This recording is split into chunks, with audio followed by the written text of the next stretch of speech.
we're just gonna sit here for a minute. Just to be on the safe side. Because, you know, should have happened last night.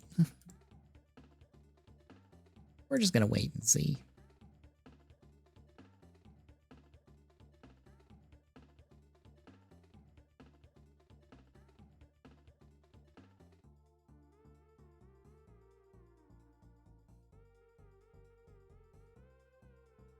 I'm just gonna give it a couple minutes. If we're all good in a couple minutes, we're just gonna go forward and we're gonna hope I don't catch it like crashing out of the corner of my eye.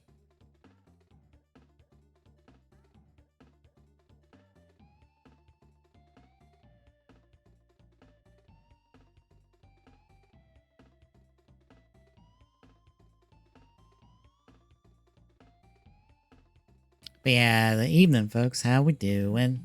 Doing Vampire Survivors before we do Ridercraft tonight.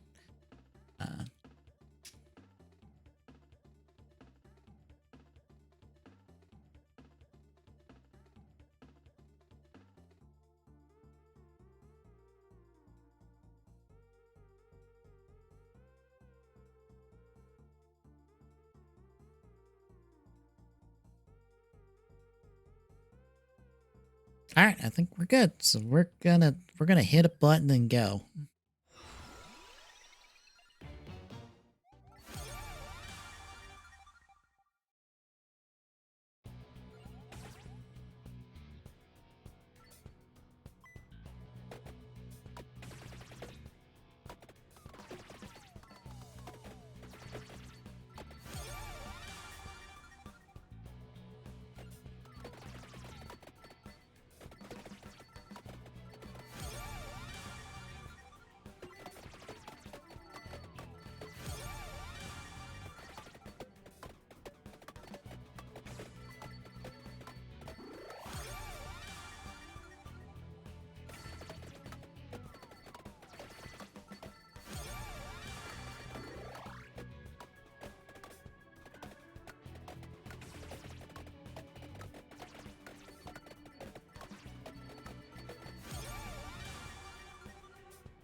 That's just a whole bunch of weight.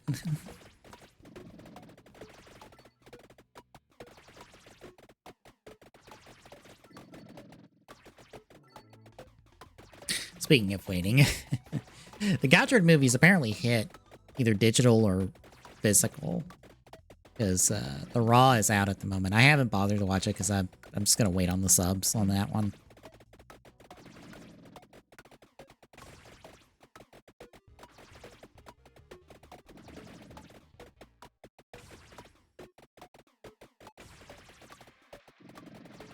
But I'm kind of excited to watch the movie.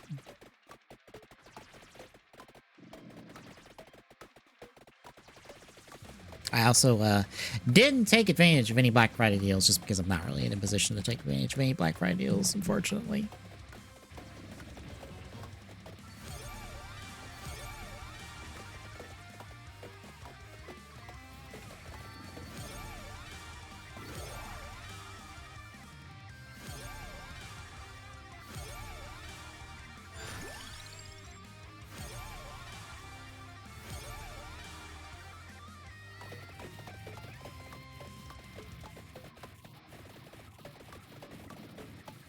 Maybe that interview I'm supposed to have, I'll get next week.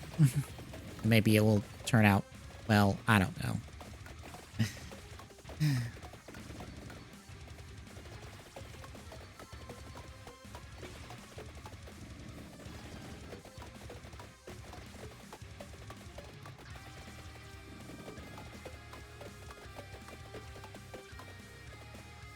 Kind of just waiting at this point, seeing how things go.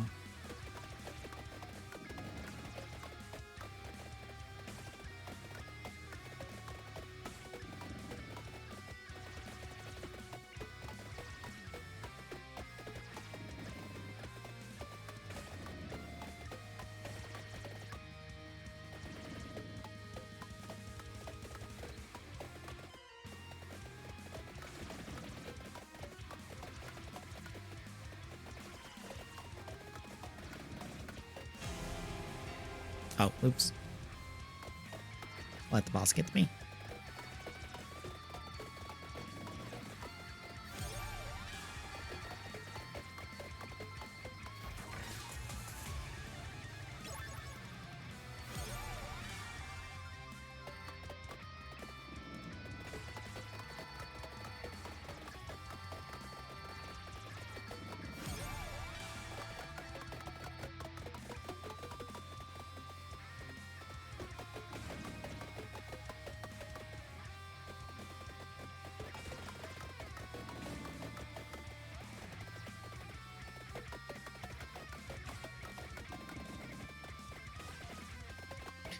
One storefront, because I was looking at Toy Collectibles for Soto deals just to see, and there wasn't anything really.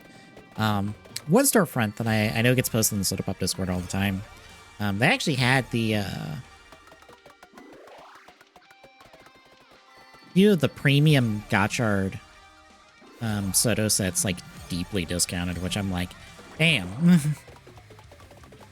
Those wouldn't be too bad if I didn't care about them and didn't want them.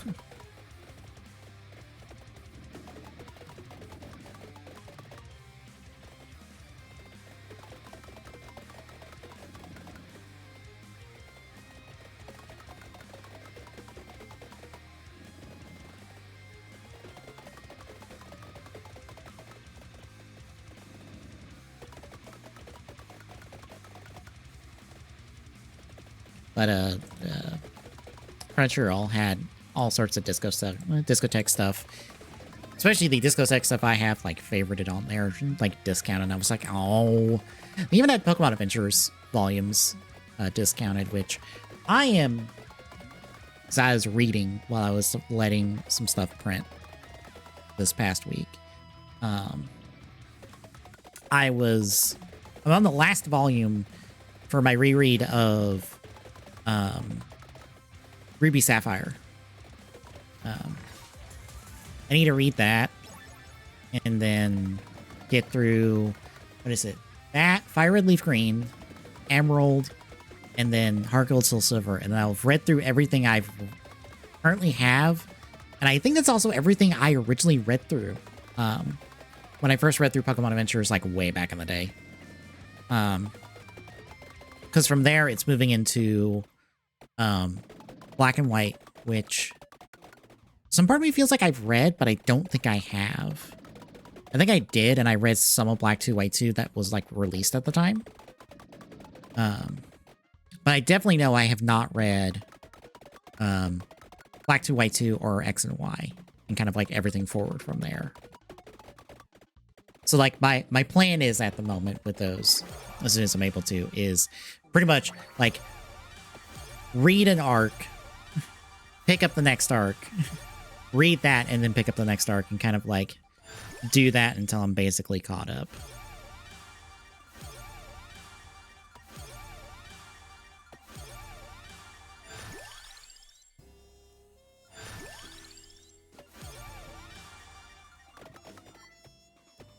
Really? You're not going to give me the other one? I'm pretty sure I can get the other one in rotation.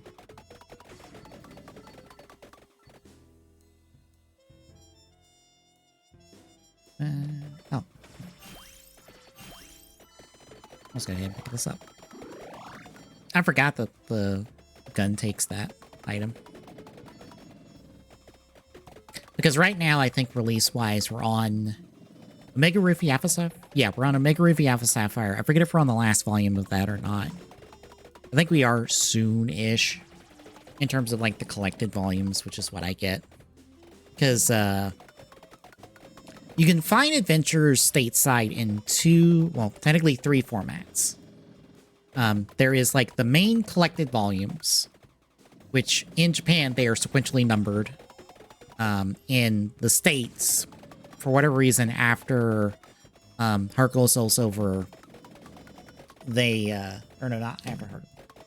After Emerald, they stopped numbering them sequentially, and they numbered them within their own games, basically. So, like, Diamond, Pearl Platinum, instead of continuing the number from Emerald, they're just numbered within themselves. So they're like 1 through 12 instead of like whatever the number is coming off Emerald that I don't remember offhand. But there's that format, and that like takes the longer to collect format. Then there is the mini volume format, which will get you more up to date than what is currently being released in Japan. Because like I think the Scarlet and Violet, like first volume of that's supposed to come out, I think next year at some point. And then there's like a collector's edition, which is I think is like a bigger book and like, but that only goes to Emerald out of everything. It goes from like the original like red, blue, yellow, or red, blue, green, yellow to Emerald. And it only collects that in like the big, these big, ah shit, I just saw it. I skipped right over it like a big dumb idiot. Oh, I'm not getting it again, am I? Oh, come on. Oh, come on.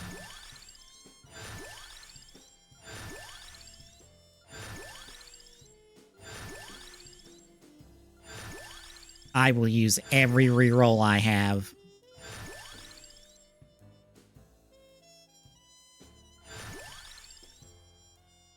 Fine.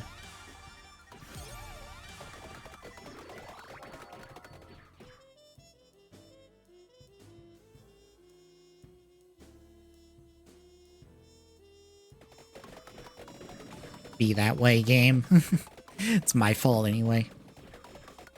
I kind of actually had to, like, I ended up dropping all of that in a comment on a Sound Out 12 video, because he did a video recently talking about, like, how manga's collected in America, because, you know, that's something to talk about. And he brought up Pokemon Adventures, just as, like, the Pokemon manga he spotted at Barnes & Noble. And it was just like, well, because I did the comment as, like, this is less of, like, how, of, like, what they are, rather than, like, what's in them, I guess. Is kind of what it ended up being. Just because it's like, well, yeah, there is that big fancy one, but that's more like a collector's edition of like Pokemon Adventures, and the format isn't even like across the entire run of it. It's only like for these like specific, like this subsection of the Adventures stuff. But then, like, the normal format is, like, this other format, which I think is a lot more consistent, I think. At least I think within, like, Viz's stuff, I think. I don't know. I don't collect manga at all. This is, like, the only manga I have besides, like, a volume of the Kuga manga that I got, and I started reading, and I was like, all right, this is Inoue's writing. Oh, God, this is Inoue's writing. Nope, I'm good. And especially Sex Knowing, it's just like, well, that manga's got to do well for that company to even remotely entertain the idea of doing spirits, and that's not happening at this point. Not because of the manga not doing well, just because that company is, I don't know, stuff's happening with that company that I have no idea what is.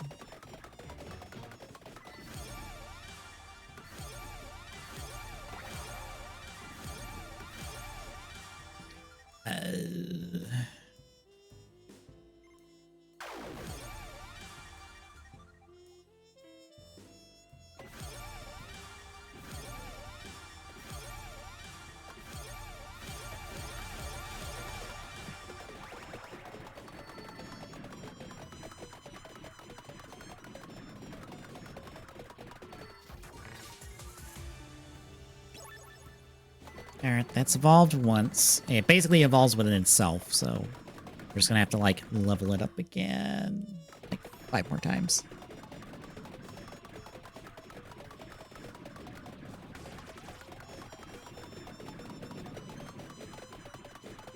But yeah, also a bunch of discotheque stuff, and some other Blu-rays that I kind of, like, have my eye on. I'm just like, I would like to pick this up. Or, like, on sale on Crunchyroll store, and I'm like, I wish I could just, like, go ham and just be like, well, get all Symphogear. Get, like, the Lupin the Third stuff that I've personally watched and enjoyed. Get all of the Toku stuff that Discotheque's doing, but it's like, nope, man, I wait. And it's kind of like... It's one of those things.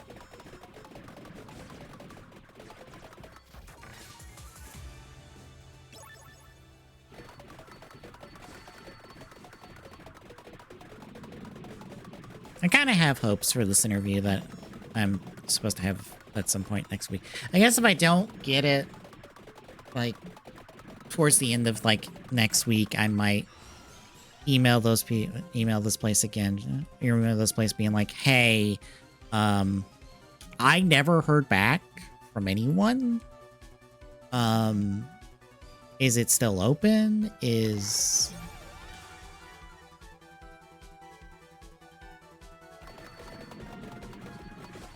the job still open? You know, did something happen?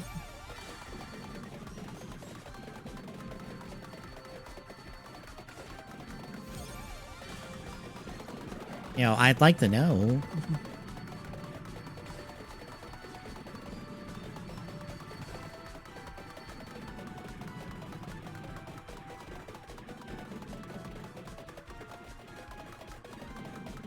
But I'll just have to wait and see. Which seems like all I can ever really am able to do is just like, well, I put in the application and I'm just have to wait. And wait. And maybe somebody will call me eventually.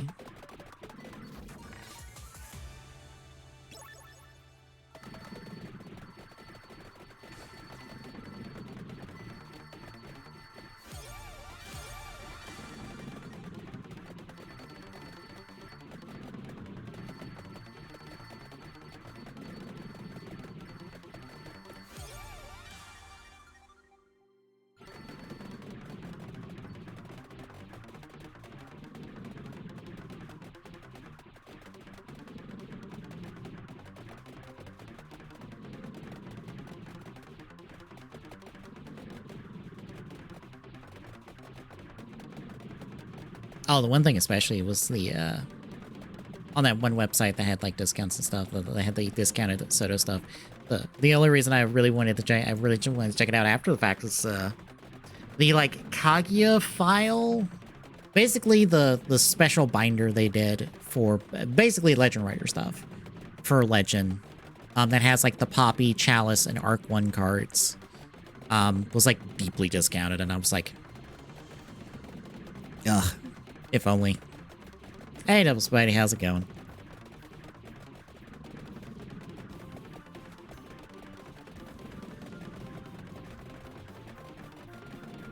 The Lego one? Or a different one? 'Cause I've seen some of the Lego one, and it looked... Oh, then I haven't the faintest idea.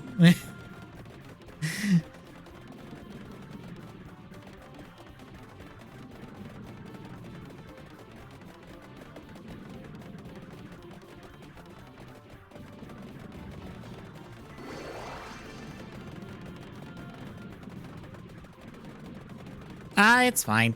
I was having all sorts of internet issues last night, so I was I ended up like having to start like an hour later, and then I was still having occasional hiccups the entire time.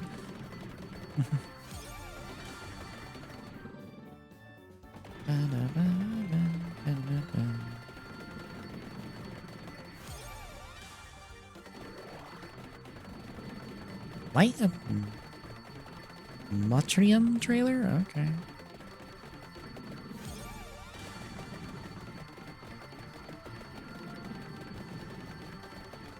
So I guess it's like what Epic has like currently as like a free game to pick up through them.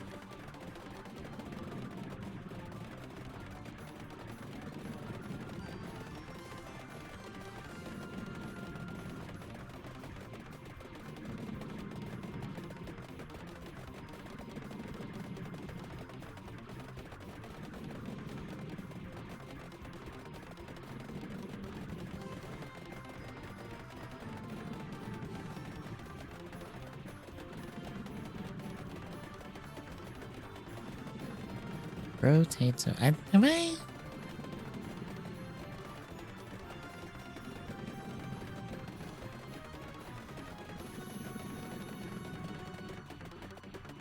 I feel like one of the folks I follow has streamed Potato. It looked pretty good. I think Tag Tuesday streamed it like a few weeks back.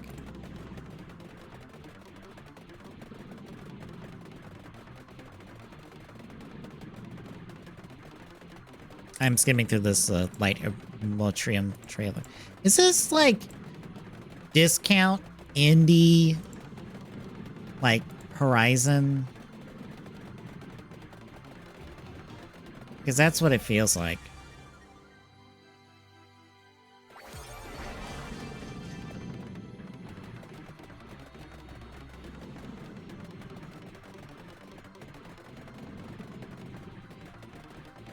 That also has like Monster Hunter in it because that combat is very Monster Hunter.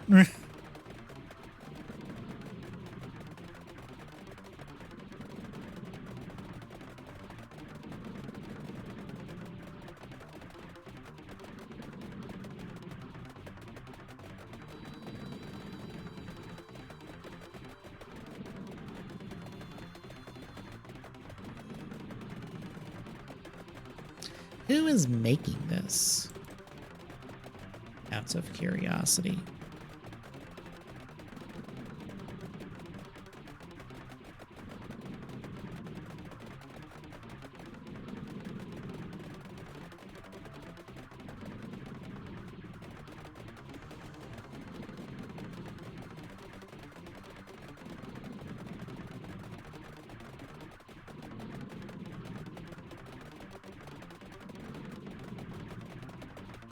I assume it's 10-cent backed because the developer is said to be Polaris Quest.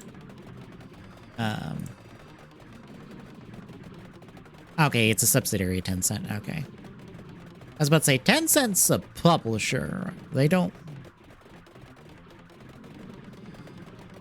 What do you talk about? It's legally distinct, legally different, which is the best kind of different.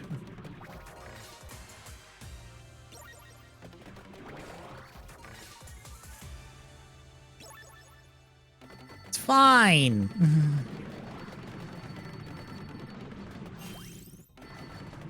It's totally different from Horizon. Absolutely, 1000%. I don't think I need to do this run anymore. Yep, got the thing. It's fun. Those aren't Horizon mechs. They're distinctly different. I mean, who else is doing white armored animal mechs?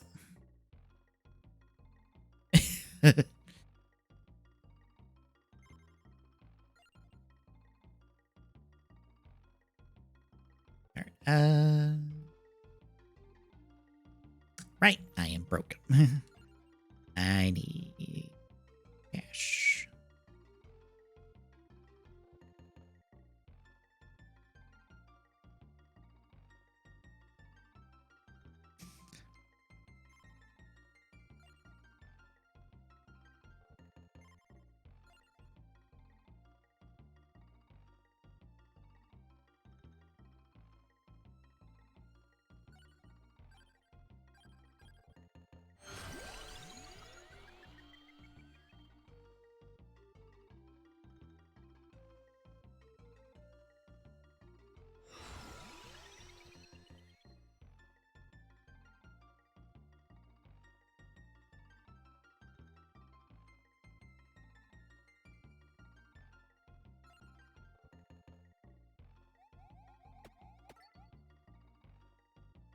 Unfortunately, I am in need of gold in the game, so we're going to be grinding for a minute.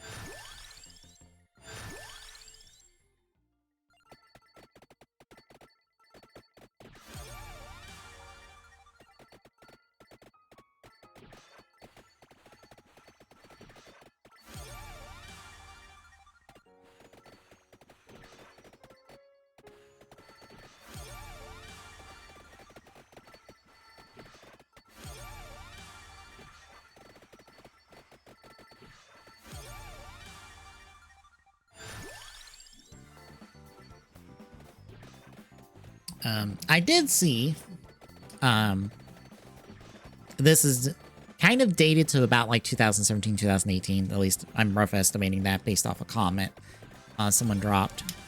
But a Lego James Bond trailer kind of got leaked out today. Bear in mind, when I say trailer, I mean it is a very rough, like, from the comment that talked about it, it was more of a pitch to, like, I guess the folks that have James Bond, more than anyone, to make a Lego James Bond game.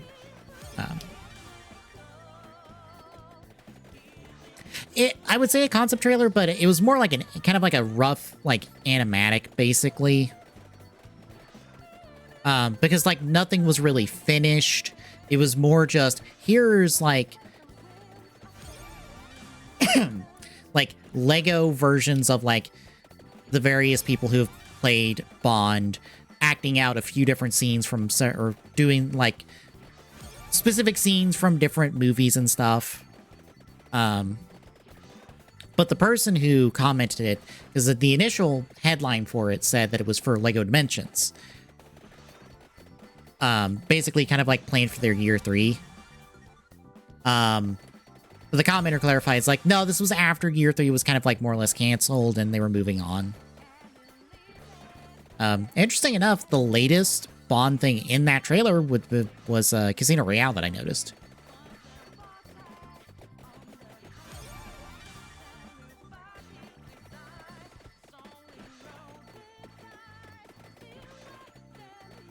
Oh, goody. I'm sure they'll do fine with that.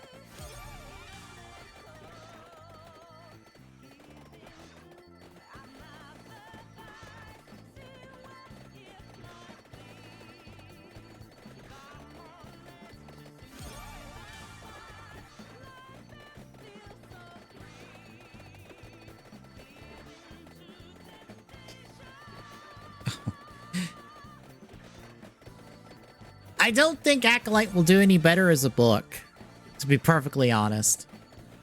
Okay, their canceled second season will be a book. Okay, that makes more sense. But also, like, I don't know how many people will care. Granted, I don't know how many people care about, like, current Star Wars books to start with.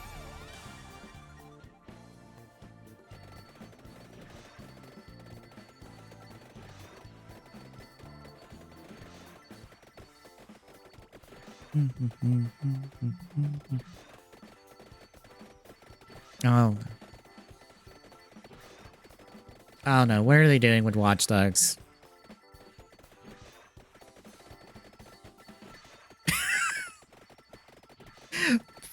Why?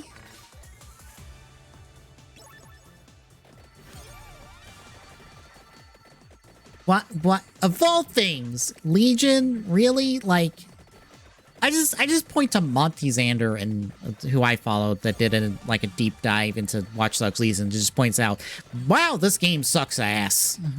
It just doesn't work on any level.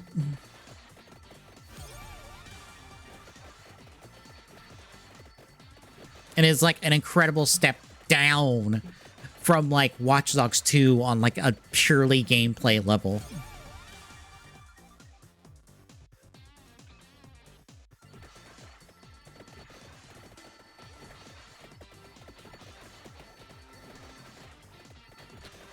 Like, yeah, it was their whole, like, you can pick anybody and they can be your playable character. And, like, they fumbled that system so goddamn hard, it's ridiculous. Like, it's such a terribly implemented system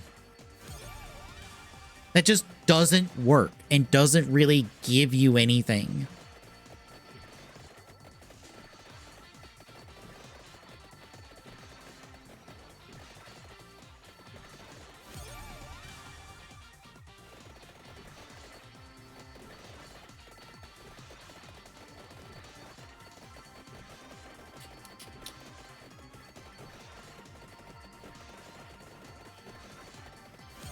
I don't know if it's stopped caring, but more of a...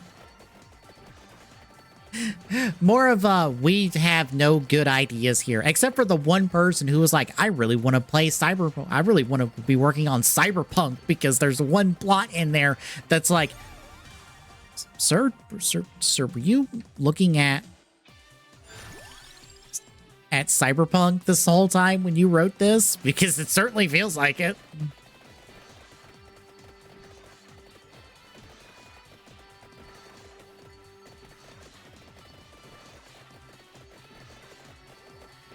Yeah, because otherwise it's a nothing sort of game.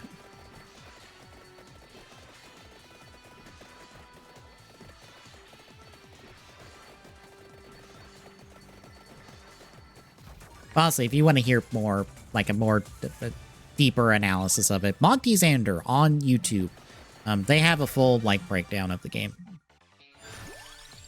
It's a couple years old at this point. They do really good work between their essays on the different games and stuff. Their Alan Wake 2 is, good lord, their Alan Wake 2 is super good. As someone who does not care about Alan Wake and like all of Remedy's stuff, like I'm just on the outside looking in on all of that stuff. Boy, howdy, will I will rewatch that Alan Wake 2 analysis because a lot of work went into that analysis, and it's really good.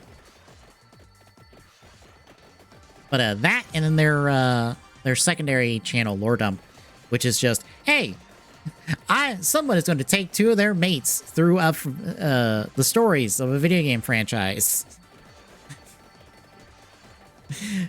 Hearing two people get dragged through Kingdom Hearts. It reminded me of all the reasons why I've stopped trying to care about Kingdom Hearts as a franchise after being invested.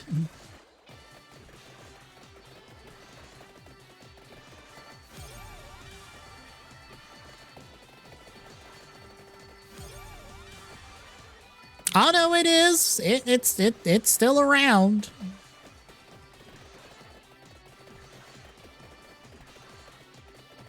Like their recent mobile game, like their upcoming mobile game's gotten delayed a bit, but like, nope, they're still making them. No more up. He's still getting to make Kingdom Hearts games.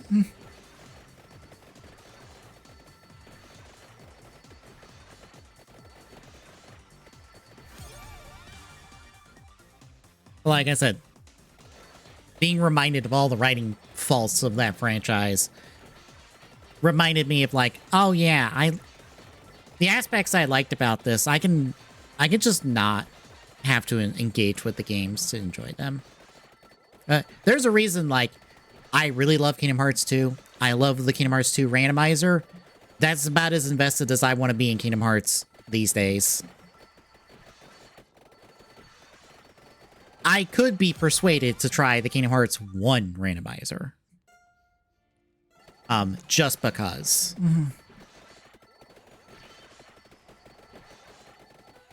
But even if there's like a Birth by Sleep randomizer, I don't know if I could do a Birth by Sleep randomizer. I definitely am not willing to do a Kingdom Hearts 3D randomizer. Absolutely not.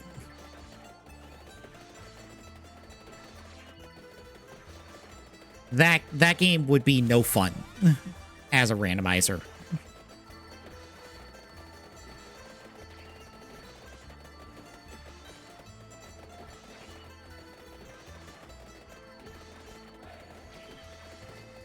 But I think one got like fully implemented in terms of Archipelago. I think with the most recent update they did, which great.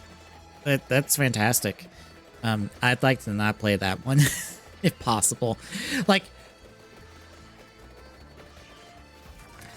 honestly, quite easily. So I'll describe it with 2. So in Kingdom Hearts 2, they repurposed this room called the Garden of Recollection.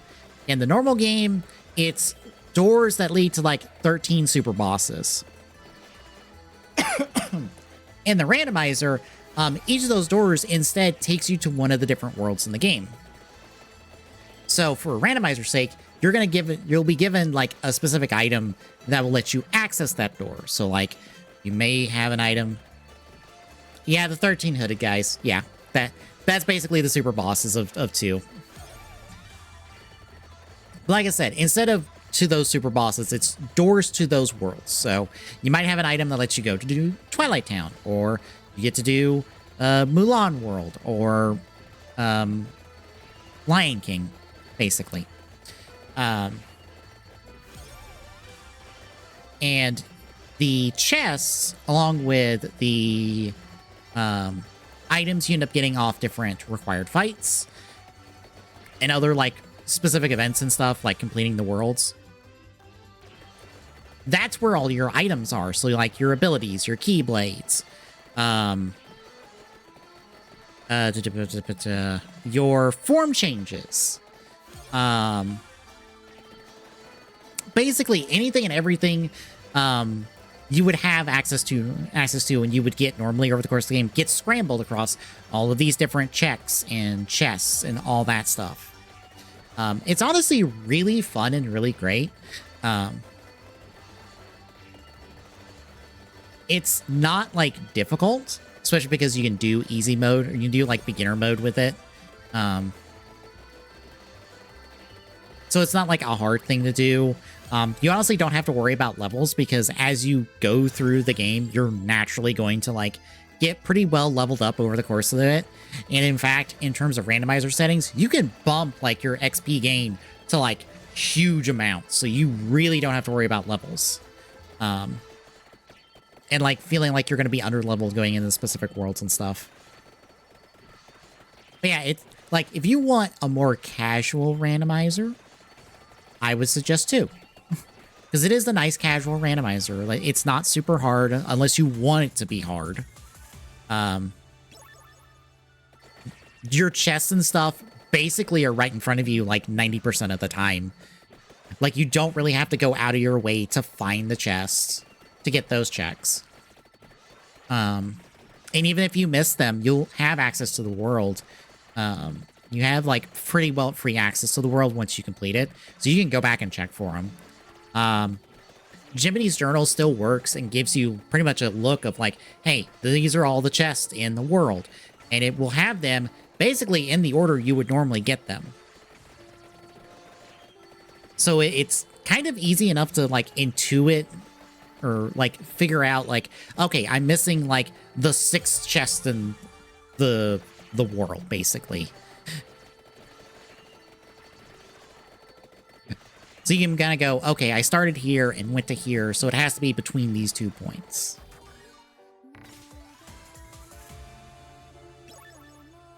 But yeah, I enjoy 2 randomizer a lot.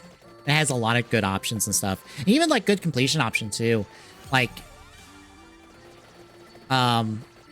your different victory conditions for it. You can have it be, you get the 3 proofs, which are normally in vanilla, the items you get for doing basically all the post-game content.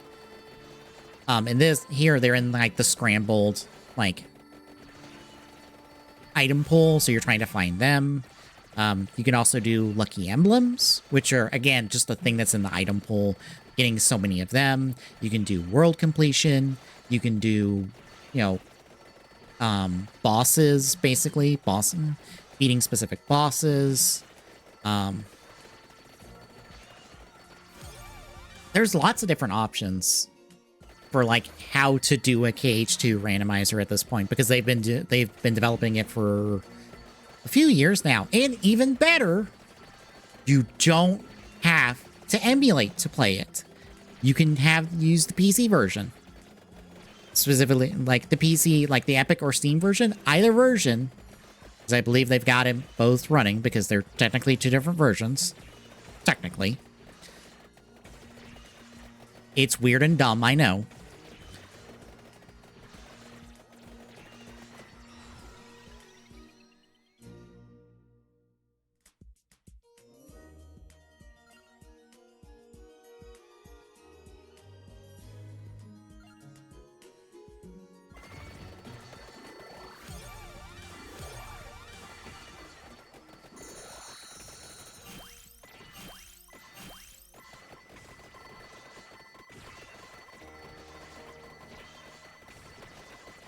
But you can do the PC version. You don't have to like figure out how to run PCSX2 and get that up and running, and then find a copy of 2 Final Mix and make sure it's patched, because the Final Mix in terms of PS2 was only released in Japan, so you need the English patch, and you have to remap X and Circle, because, by the way, those are reversed because it's a Japanese game.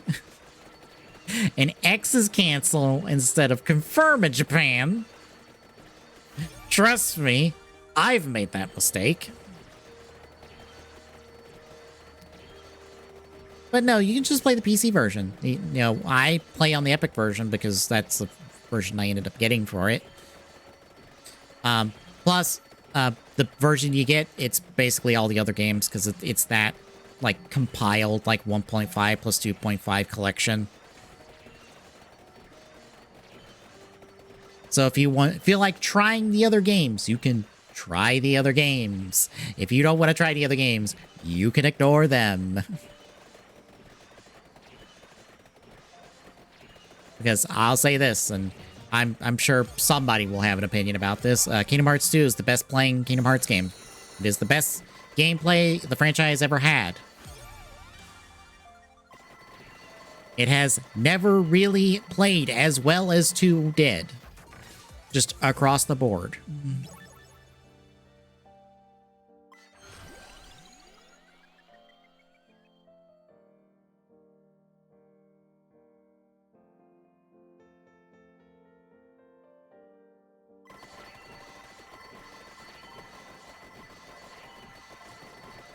And I have reasons for that. Because Kingdom Hearts 1 has a lot of the first game jank, especially in the platforming sections. There's a reason Deep Jungle is just not fun to go through, because it's a lot of vertical platforming, and platforming doesn't feel good in 1. It never felt good. But that's first game jank for you. Combat-wise, it's fine, but 2 built on a lot of those options. Chain of Memories, depending on the version we're talking about, because the GBA version and the PS2 version are basically 2 different games, because you're going from 2D to 3D, and again, they play very differently because of that. It's just a completely different game because of the card-based combat of it. And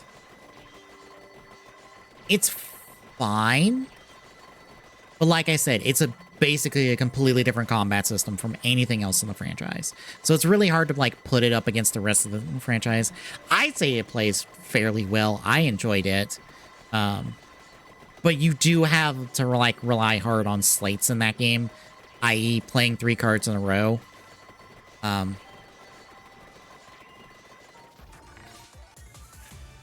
It kind of demands you to be using that a lot in order to like do a lot of the late game bosses. Birth by Sleep, because of using the command deck, it limits your options in combat because it was a portable title.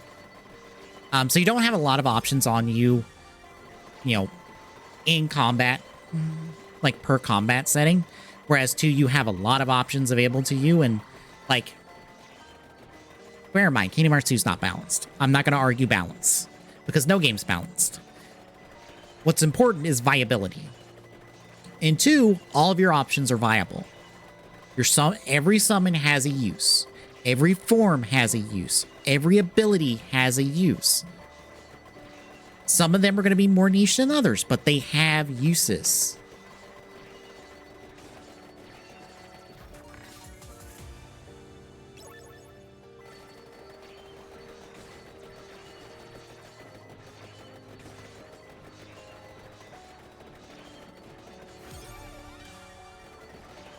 Okay, fair, but we're talking about something more complicated than Tetris in Solitaire.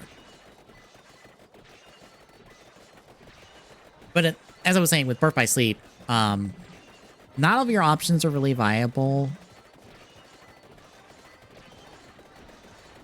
It gets 3D is a worse version of it, to be perfectly honest. It really is. And most importantly, when it comes to Birth by Sleep, your bosses suck. Vanitas, having to fight him like 12 goddamn times. He fucking sucks. Doing a combo on him and immediately breaking out and bopping you in the back of the head for daring, for you daring to do a combo sucks. It feels bad to fight bosses in that game because they do not respond to you. They basically say, fuck you, it's my turn. Which happens in Kingdom Hearts 2 when they do their retaliation, do their DMs, their desperation moves. But you have to like be wailing on a boss to pop and make them pop a desperation move. And you can also find ways of bypassing those desperation moves if you're good enough at the video game.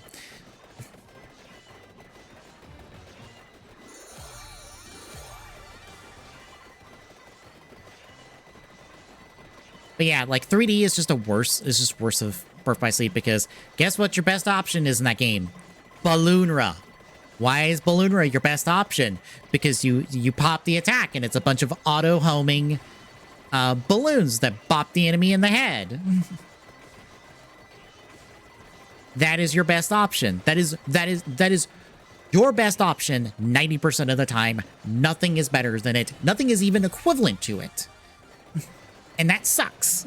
That sucks when it's like, well, I'm just slamming these balloons into my opponent, and that's what it feels like to play 90% of that game. If I'm not, then everything feels bad. And 3 is fine, but it's very floaty, and it's very much is more about AoE attacks than it is, like 1v1 combats. Like, apparently basically the super bosses in that game are like some of the best the franchise has ever gotten. I don't know. I didn't feel like motivated enough to bother to play those by the time they came with the Remind DLC, which that trying to recontextualize the ending of Kingdom Hearts 3 and try to make it better fucking flopped for me, and basically is what made me just go, well, I'm done. 3 was a wet fart of an ending for the franchise, ending for, like, the story arc they were doing. And, like, oh, we're setting up something for the future. And I'm like, no. No. No. I don't wanna.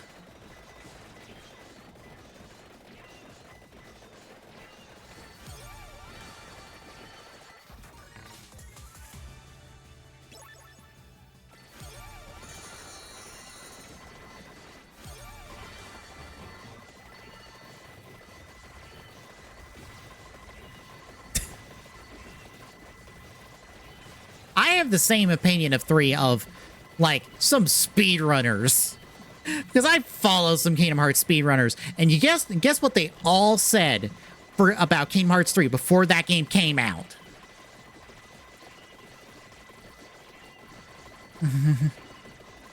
Well, yeah, that too, but like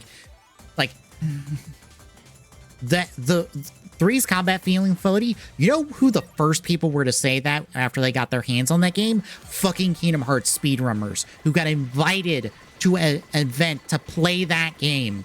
Every single one of them agreed that game felt too floaty, and it never got changed. It still feels floaty.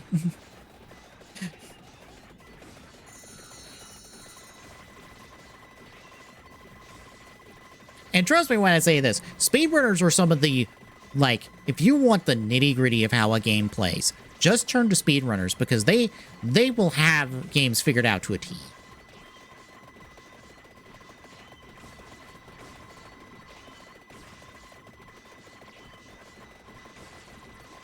But yeah, like, I did the entirety of 3 on stream, and I did the Remind half of DLC on stream.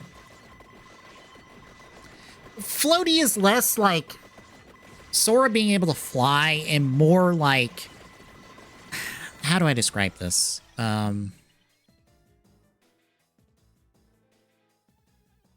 It feels more like you don't have any like firm footing. I think might be the best way I can describe it.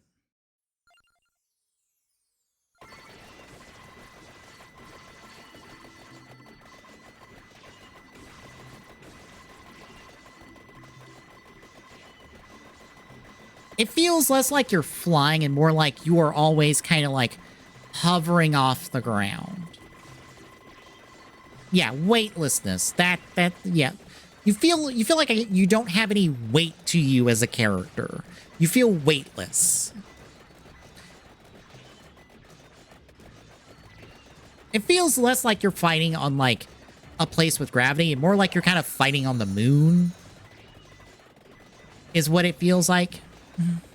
3D has that a little bit just because of all of its movement tech and stuff, which it just feels complicated to try to use at times because it's like, all right, I dodge roll into this wall. Oops, now I got to charge for flow motion. Time to do that.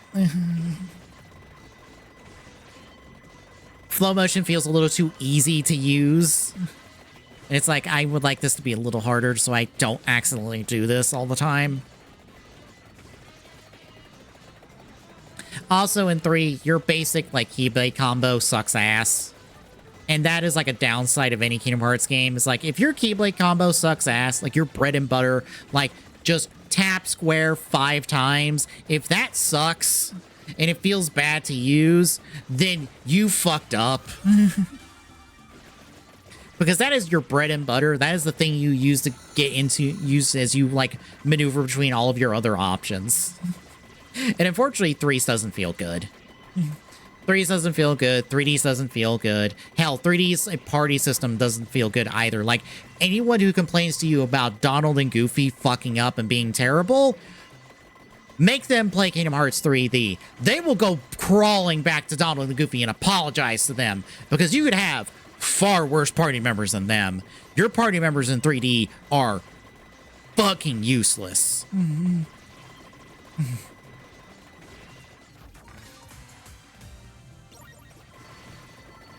Because in that game, you have their not Pokemon that you have to raise with a minigame and all this. And they're just not useful. They're not good. They're only useful for the, like the supers you can do with them. Like your Riku installs or your Sora, like, special moves. That's the only thing they're useful for. Ever. Ever. Otherwise, they're useless. They don't really attack. They don't really have moves.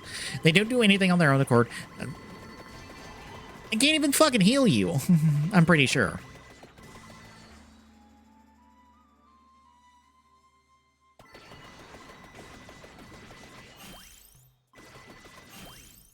They are grade A fucking useless.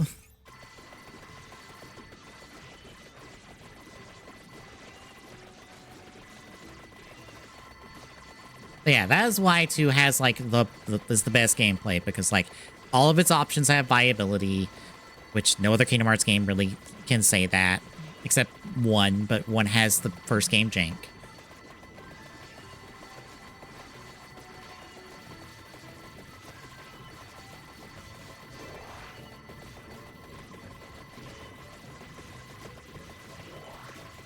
It just feels the best. It has the best, some of the best, like, I was about to say, most of the bosses in that game are pretty good. Ground Shaker is a terrible boss. Everyone, look, no one will say Ground Shaker from Kingdom Hearts 2 is a good boss. It sucks. It always sucks. I dread any Kingdom Hearts 2 randomizer seed that makes me go fight Ground Shaker.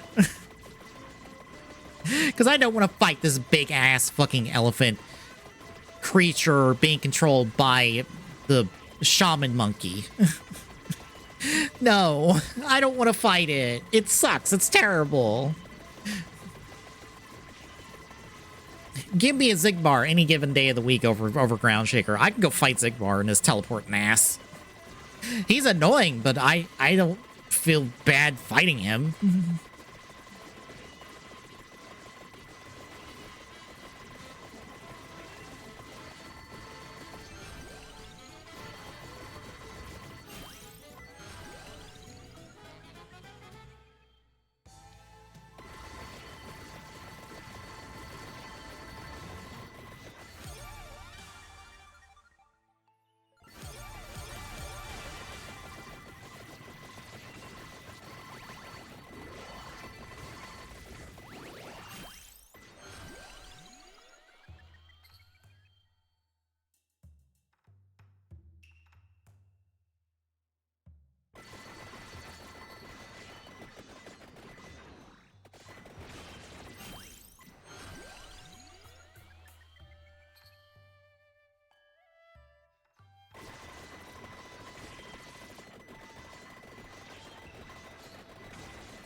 But yeah, there's my bit about Kingdom Hearts. Honestly, all that with Kingdom Hearts is why I like look at Square Enix's like Final Fantasy VII Remake trilogy going, I don't trust you. After being on the Kingdom Hearts train for like a decade plus. I don't trust you to not fumble this at the 11th hour. I don't. I'm sorry. And you absolutely, especially after that second one, are making it where everything's riding on this third game. Everything's riding on, like, you, like, properly wrapping up this story in the third game. With all your, like, mysteries and all this other shenanigans you're going on with. Like, you got to fucking land it, or else people will fucking riot. And, like, I get it. Remake plays well. I did play the demo. I wasn't really feeling it the first time around, but the second time around, I was like, okay, you know, I'm getting this. I'm feeling better about this game. On, like, a gameplay level, at least, but, like, I can't do this ride. I can't do a ride with you again for, like, 10 years, only to see you fumble the ball at the 11th hour. Nah, I can't do that ride. No.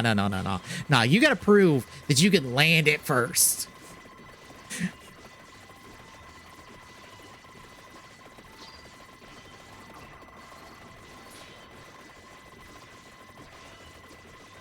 Because unlike with Kingdom Hearts, which will, like, find a way to go on forever and just do whatever the fuck it wants, or, like, whatever Tetsuya Nomura wants, because he's the writer on that one.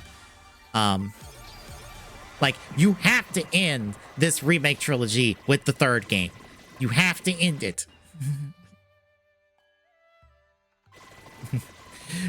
Where there is no fourth, like, Final Fantasy VII remake game. There is only the 3. And then it's done. And you move on to, like, I don't know, fucking 10 or something.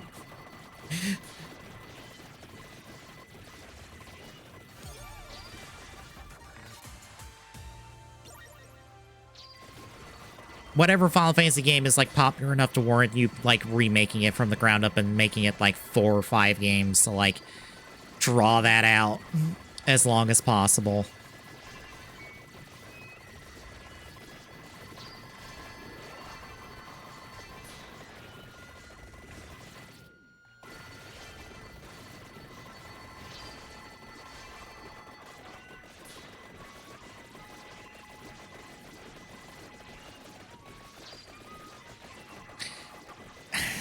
Okay. Here's the thing about the 7 remake trilogy. It's not a remake. It's a sequel.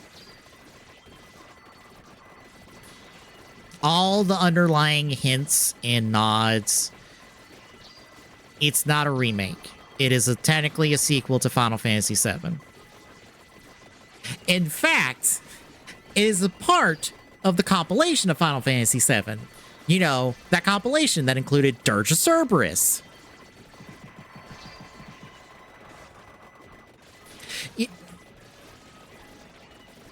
Okay. Here's the thing. The first of this trilogy, Final Fantasy VII Remake, it stays fairly consistent to, like, the Midgar stuff of Final Fantasy VII. Right up until the end, when you fight Sephiroth. Spoilers, but you fight Sephiroth at the end of that game. And a big, complicated fight and stuff for, like, to break faith and to be able to go, we're gonna do our own thing now. And basically, the end of that game says, hey, shit's going to be different from here on out.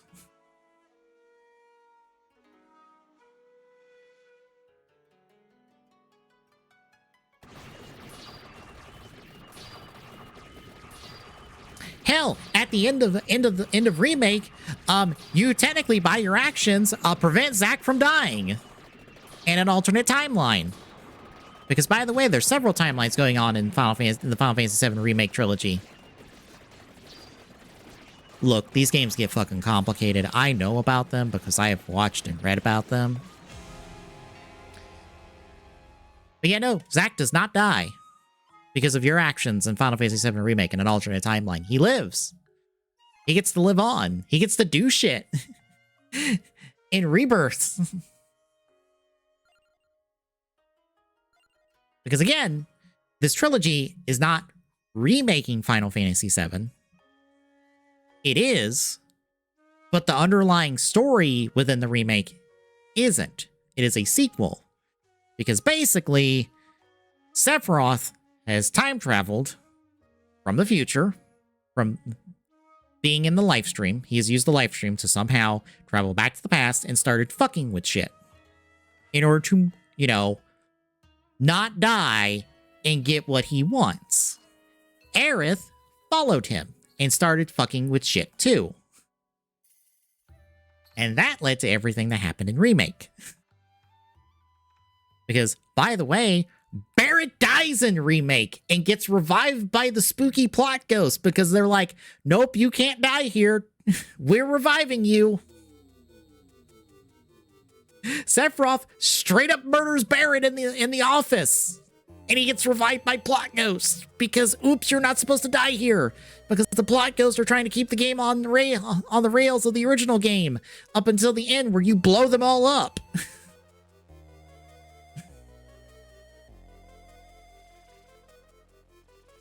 Yeah, and then Rebirth basically lets things get off the rails. You get to do things that didn't happen in the original game. Things start being different. And by the end, shit's bad. Because yes, it ends with Aerith's death. It also ends in such a way that, oh, we're really fucked now, aren't we? Because Cloud's starting to see Aerith everywhere when she's dead. And that spooky ghost of Aerith that Cloud is seeing is not a good Aerith. So yeah. If you are confused on why there are retcons and why there are things different in the remake trilogy, I have news for you. It's all on purpose. Because it's a sequel to Final Fantasy VII. Surprise!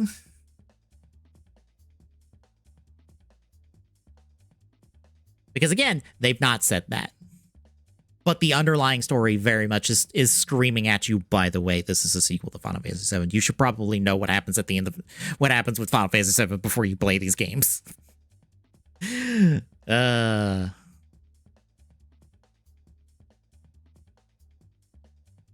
like fucking hell, the Yuffie like DLC for remake literally references Dirge of Cerberus bullshit.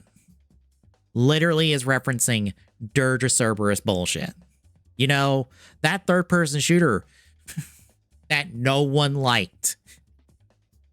I'm pretty sure the bad guy in that shows up in that DLC is from fucking Dirge of Cerberus.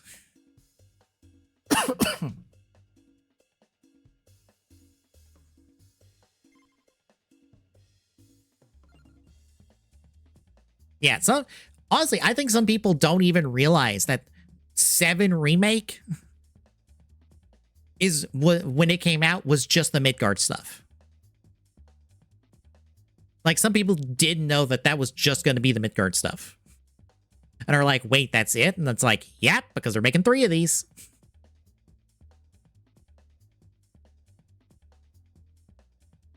And Rebirth is everything after Midgard up to Aerith's death. Mm-hmm. Or up to and including Aerith's death. Yeah, they announced it being Midgard only. That doesn't mean people heard that part.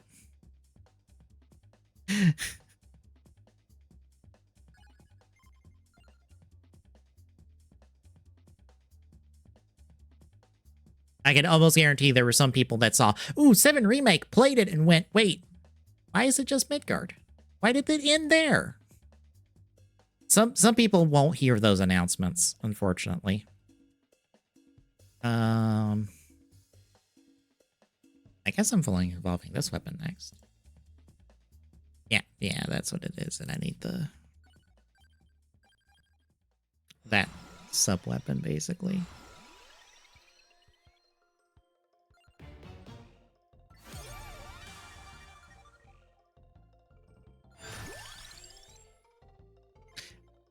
Which, if I need that one, I might as well go to the Castlevania map, because it will be easier to do it on that one. I don't have to worry about trying to get it in rotation.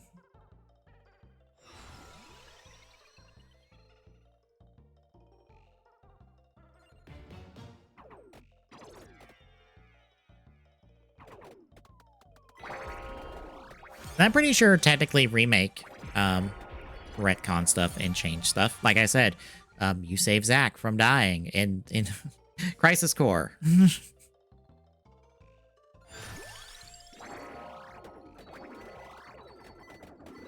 It's in an alternate timeline, mind you.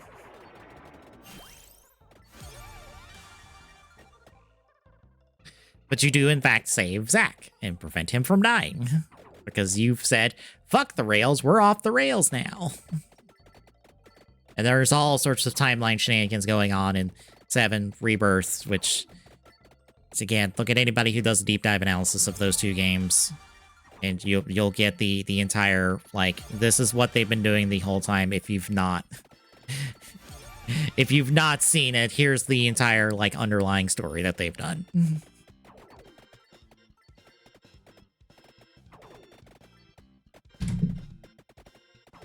But again, because of all this shenanigery and fuckery that they've done with 7, I'm just like, look, I don't particularly care about 7 to start with. I've tried 7 for a bit and kind of fell off after a while. So I am not invested as other people would be. But I know if you fuck up this landing with this 3rd game, people will riot. So you've got to stick the landing.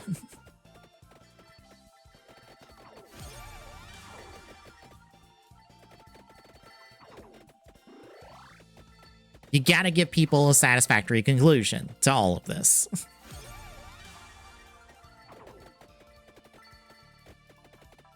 I think one of the Toku folks I follow, like, yeah, Taka from Kotetsu Toys was just like, oh, hey, I've heard about Final Fantasy VII, like, remake, like, back in, like, a while back, was when he tweeted this. He's like, oh, yeah, I heard about this. I'd rather wait until all 3 of them are out. And I'm like, yeah, I'm in the same boat, because I don't trust Square Enix's writing. Because I know Nomura's not writing, like, the 2nd and the 3rd ones. He only wrote, like, some of the 1st one. That don't mean they can't fuck it up.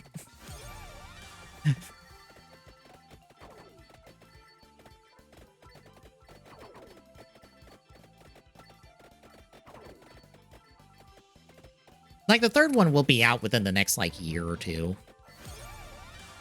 They're actively working on it.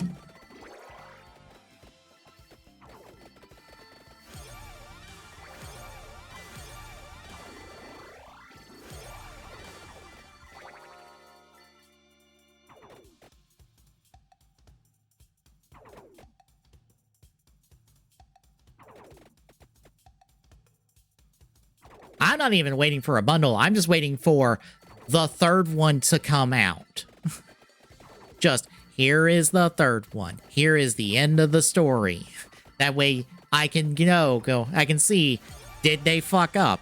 If not, okay, cool, then I might try and work my way through these games. If so, absolutely, I'm not hopping on board.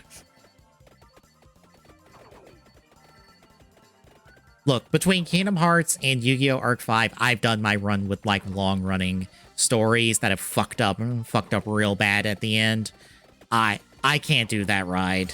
I can't. That's... You gotta be really good out of the gate and stay consistent for me to, like, try to care. Or, like, have some very specific, like, exceptions to that. Because, like, I can't do that ride. And you don't want to hear me talk about Arc 5. That's my soapbox. And I'm like, I have to keep that under lock and key. Because, like,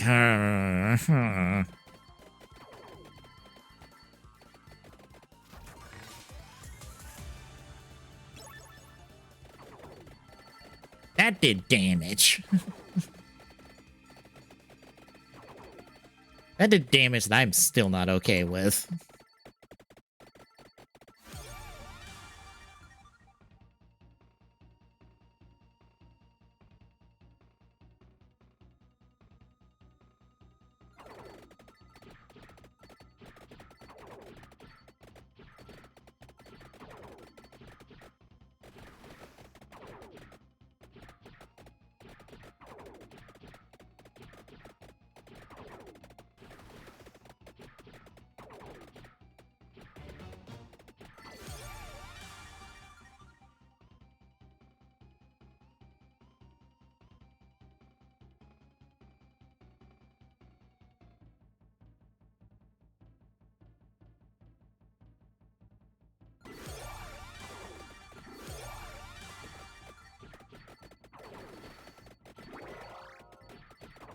I also mentioned Arc 5 because I watched the guy's video breaking down the writing of the female characters in that series. And just like, well, this is how they shit the bed on just about every female character in that show. And I'm like, yep, that sounds about right. Also, hello. Also, hello.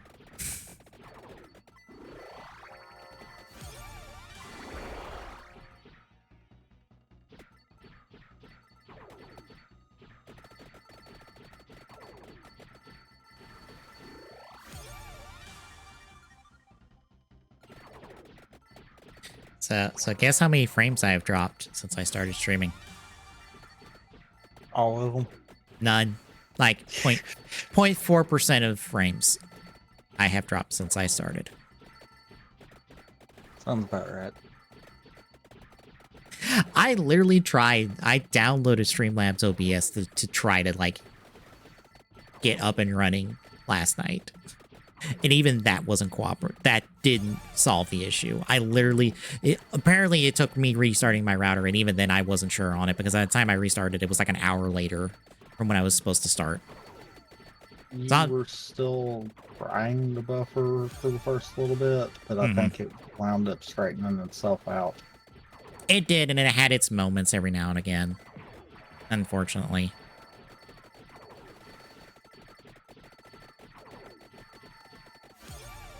Which is a damn shame, because if it didn't, I probably could have, like, felt good enough to just end the game last night, maybe, because I'm actually on the last chapter of Valkyria Chronicles now.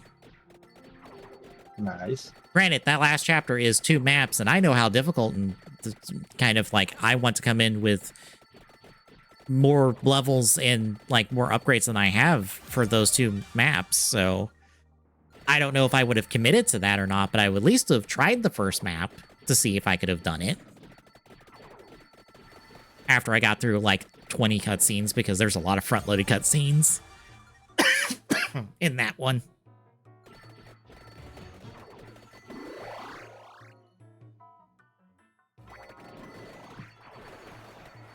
I think I should be able to beat this boss and get this weapon involved.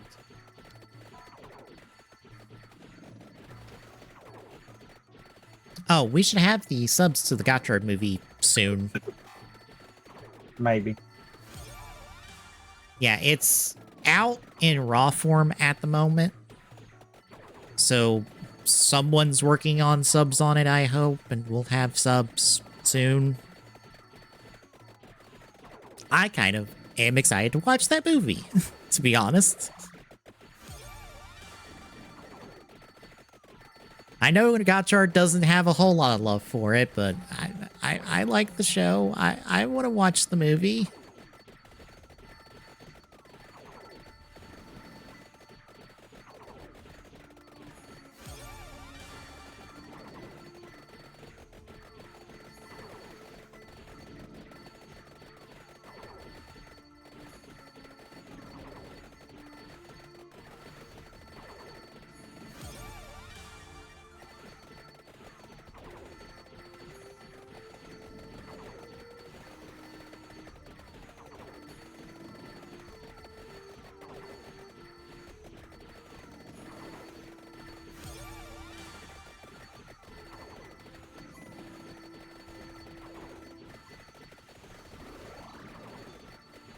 Oh, we get to interact with Godzilla this season in Fortnite.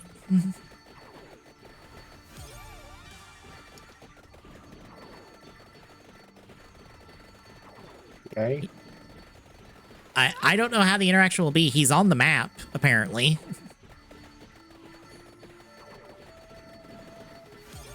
I don't know what he'll do, but he's on the map. I did see something where it's like, oh, he's a skin you can unlock, and I'm like, that sounds weird and dumb, and That sounds weird in Fortnite. Yeah. Like, I'm not sure how that'd work. I kind of would be on board with it, though, just for the fuckery of it.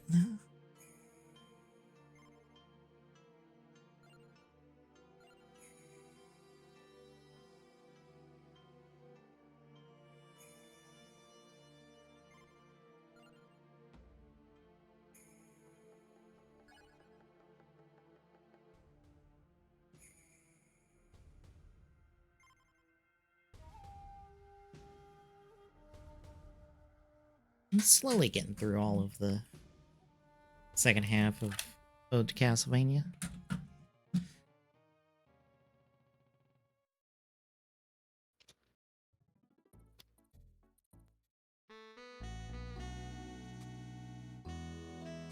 Oh, we'll probably have the new update stuff for when we do Ridercraft in December. Hopefully. I think they're close to pushing the update. I know they got Forza basically all in there. I think they've got the moon also up and running for that one. So we can go to the moon! Uchikita! Yep. In fact, I just think the main person, because it's technically a team now. They got a team working with them that, like... I mean, I would hope so at this point. Yeah. I think they said in an update video today, it's just like, yeah, it's great. I can just go kind of like just bounce around to what I feel like, and then like I can leave the rest to like whoever on the team can like wants to take it. So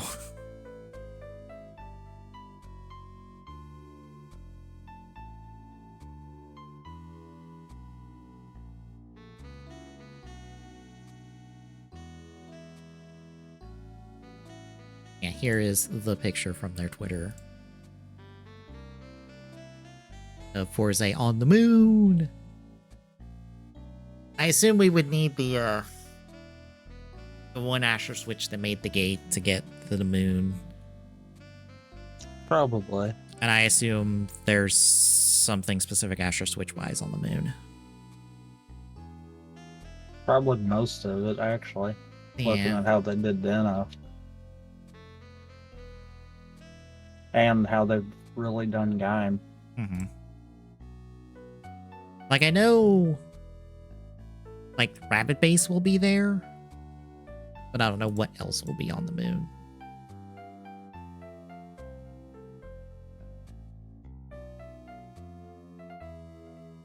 Oh, did you decide what you're going to do for the 2-game archipelago? Since I sent you mine? Yes. Oh, what are you doing? Smash. Ultimate. Oh, okay. I was like, which one? There's 3. I mean, yes.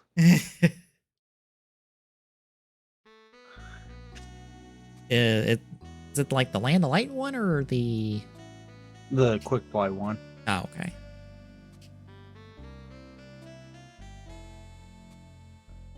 And I'm actually even going to kind of slightly modify how I'm doing it too, because I went in and somewhat edited it, because I'm not going to sit through 2 spheres doing nothing. Thanks to whoever originally made it. Don't you love just taking somebody's manual and just being like, I'm just going to tweak some settings here real quick, because I don't feel like dealing with the specific things you've set up as roadblocks. It's one of those, I feel like the way it was set up would work if, say, I was doing more than one game. Mm-hmm. Because then chances are I wouldn't be BK'd in every game kind of deal. But when you're using that as your only game, yeah. There's no starting items. All characters are locked behind keys. Okay, then. Meaning you can't do anything out the gate. It's a good thing mine's like fairly fast, thankfully. So I should like be churning out unlocks pretty quickly. Granted, it's also not very big. Granted, none of my manuals are very big in comparison to most. Yeah, I might be the one that usually comes up with dumb, long ideas. Mm-hmm. I didn't do this one. Even though I kind of thought about it, and the way I was going to do it was a lot more convoluted than the way it got done in that one. So I was like, you know what? I like that better. Somebody else did a Divergent Universe Honkai Star Rail one before I could post mine, but they made theirs more complicated by adding in all the leveling up stuff and all this other nonsense. And I'm like, nah, I just want to play the worlds and like unlock characters to play with other worlds. Like that's all I want to do. I don't have to worry about all this other stuff besides, the traps I put in there because it's also the only manual I've put traps in. Yeah, I don't think this one's actually caught up with a lot of the other stuff either, so no traps. There is one rule I might run with it. It's more self-imposed because I don't think there's any logic to do this in manuals. But whenever I beat a world, basically, or like one of the difficulties, I can't use those characters I beat the difficulty with. I have to use other characters. But that's a very self-imposed thing because I'm pretty sure there's no logic to do that manual-wise. Yeah, I don't think so. And I'm probably gonna do something at least a little bit self-imposed with mine. Mm-hmm. Because it is open to interpretation on how it's set up. Depending on what the first key is, will actually make this one be make or break.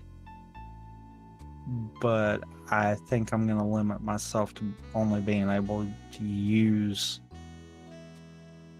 characters that are unlocked to be beaten. So, like, if I can beat Mario, I can play as Mario. Mm-hmm. But I'm also going to try to implement the whole I can't use the same character twice kind of deal. So I can't do 2 matches in a row as Mario. I can do 2 of 3 matches as Mario, but I can't do 2 in a row. That way it's a little more complicated, but it's not, oh my god, why did I do that? Complicated. I didn't have one of the traps I had planned in there. Oh well. That's fine. Technically, that's baked into a couple of the others.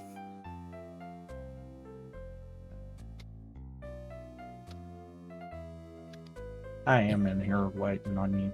Okay. I was just on the screen waiting to hit the button whenever you had it up.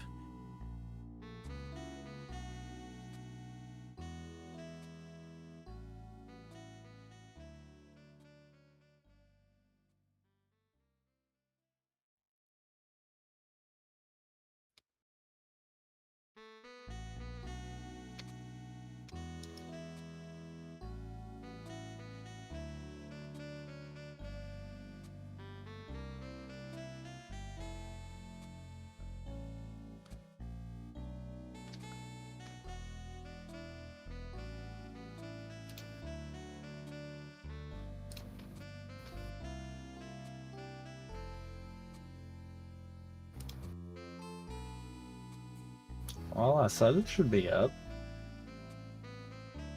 Is it not letting you connect?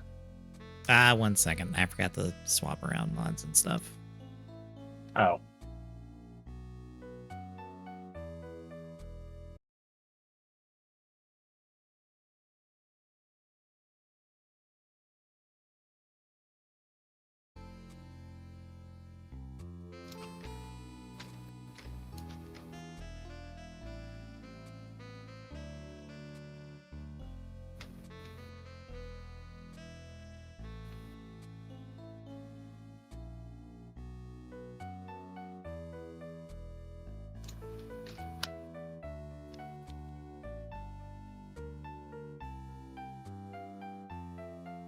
There you are. Yay.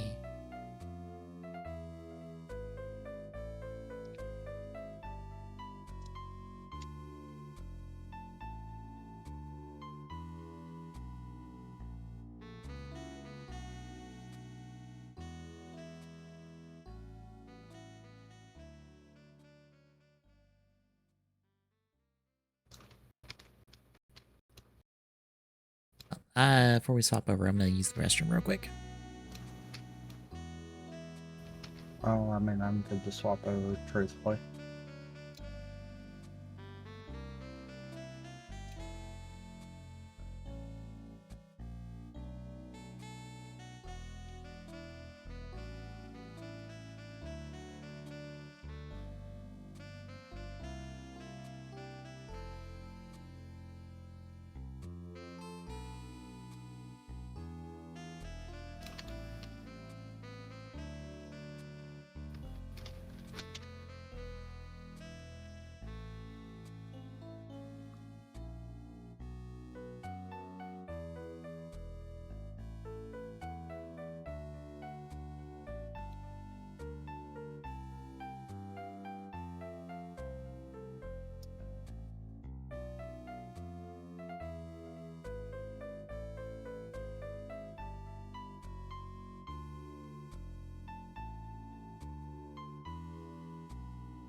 All right, I'm back and ready.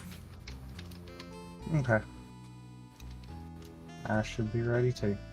All right, I will take the stream down. We'll be right back with Ridercraft here in a second, folks.